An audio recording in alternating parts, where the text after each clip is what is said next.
গণ অভ্যুত্থানের পর নির্বাচিত সরকারের অধীনে অনুষ্ঠিত প্রথম দুটি উপনির্বাচনে কারচুপি, অনিয়ম ও জাল ভোটের ঘটনা ঘটেছে বলে অভিযোগ করেছে বাংলাদেশ জামায়াতে ইসলামী। আজ রাজধানীর মগবাজারে দলটির কেন্দ্রীয় কার্যালয়ে আয়োজিত এক সংবাদ সম্মেলনে এসব অভিযোগ করেন দলের সেক্রেটারি জেনারেল মিয়া গোলাম পরোয়ার।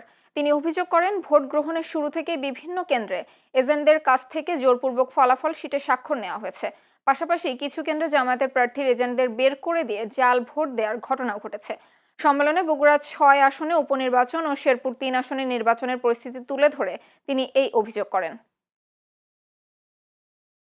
অবাধ নিরপেক্ষ নির্বাচনের কথা বলে আন্দোলন করা, সংগ্রাম করা, জীবন দেওয়া ফ্যাসিবাদ বিরোধী আন্দোলনের রাজনৈতিক দলগুলোর একটি বড় দল এখন ক্ষমতায়।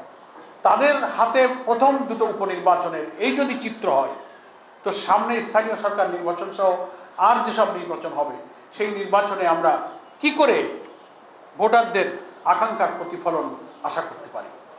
যারা রিটার্নিং অফিসারের দায়িত্ব পালন করেছেন তাদের প্রতি আইনগত ব্যবস্থা নেওয়ার জন্য রিটার্নিং অফিসারের মাধ্যমে প্রধান নির্বাচন কমিশনের হস্তক্ষেপ কামনা করছে।